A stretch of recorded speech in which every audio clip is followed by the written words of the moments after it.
Hello good people, and welcome back to my channel.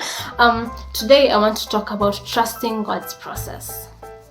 Yes, I was reading Psalm 78 not long ago. I think it was yesterday, or was it the day before, sikumbuki, but I was reading Psalm 78 in the morning, and it made a lot of sense, so I want to share. We all have those 2 days when we feel angry. We feel angry, so angry at God because something we have worked for so long doesn't happen. Maybe but you have working on this thing for so long. I mean, so long, at years maybe, and you have prayed, you have fasted, you have done anything and everything that is possible, that you could do for God to bless your plans, but it doesn't really happen. And obviously at that time you'll feel so angry, you'll feel so depressed, so sad, unasikia tu so many bad emotions because what you wanted didn't really happen. But I'm here to tell you that you don't have to feel angry, you don't have to feel so sad or so depressed or any of the like, because fact is God has good plans for you. It says in Jeremiah chapter 29 verse, I think it's 11, so kumbuki, but it says, I alone know the plans for you, plans to give you prosperity and not disaster, plans to give you prosperity. Meaning, everything that God does in your life, He purposes it to bring prosperity into your life. Meaning, if he didn't allow the thing that you wanted to happen in your life to happen, he maybe God knows the future. He knows maybe kama ungepata hiyo job or go to that university or get what you wanted, you won't be happy in the future. It will have brought maybe depression or sadness into your life, and God doesn't want that for you. So obviously He didn't allow that to happen, but we tend to focus on how God doesn't want this thing to happen. We tend to focus on the anger that it has brought than to remember that God has plans, has great plans for us. You know Psalm 78, it talks about how God gave us commandments because He didn't want us to be like our ancestors.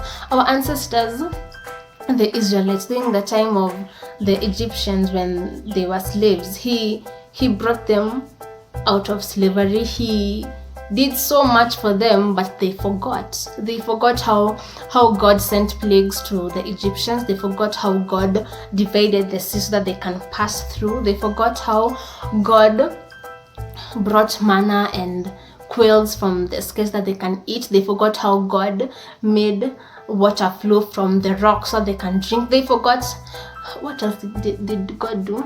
Sikumbuki, but He did so many things for them, but they forgot. They, as in, walikatu wakiteta, walikatu wakisema ati let's test God, let's see how if God will do this and this for us, let's see if He will do this and this, and it just showed that they don't have faith. They didn't have faith at all. But thank God for Jesus, thank God He came, because Sahim, even if we get angry with God, see atatuwa like the way He did, these Israelites, they were killed because God killed them because He was just sad. He got sad because these guys didn't even trust Him at all. After everything He did, they didn't trust Him at all. So God killed them. But now, thank God for Jesus, we won't die. But the thing is, we don't have to spend a long period of time being angry at God, because everything He does is for our own good and to bring Him glory.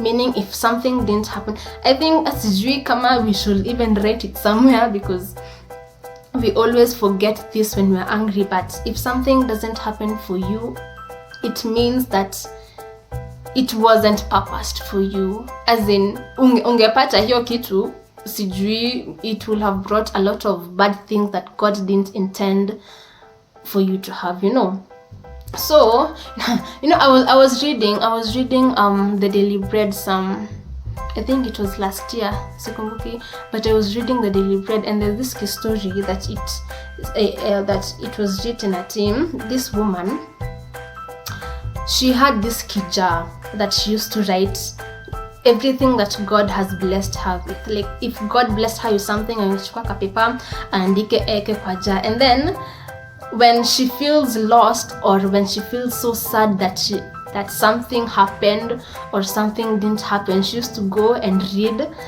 everything that God has blessed her with so that she can remember that God is always there, that God is always awake, always ready to make good things happen in your life. Like he is always there. He is always there, even when we don't get what we want. He is always there, and I believe he always wants us to remember that he is still there, that he is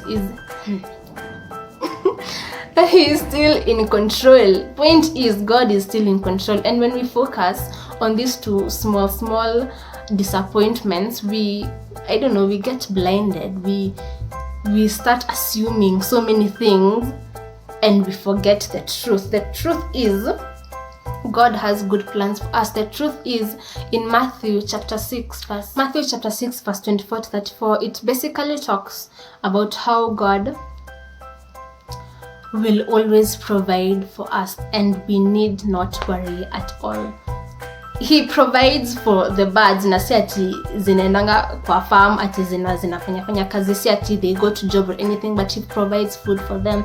And obviously we are loved more than the birds, so he will always provide for us. We just have to trust him. We have to have faith in him. And when some things in our lives like don't work out, when he says no to something, we have to trust that he knows what he is doing. Okay, so let's not worry about anything. Let's trust God's process. Yeah, that's all I had for you guys today. I'm praying that it has blessed you in any way possible, and please like, subscribe, and share this message to everyone out there. Be blessed. Bye.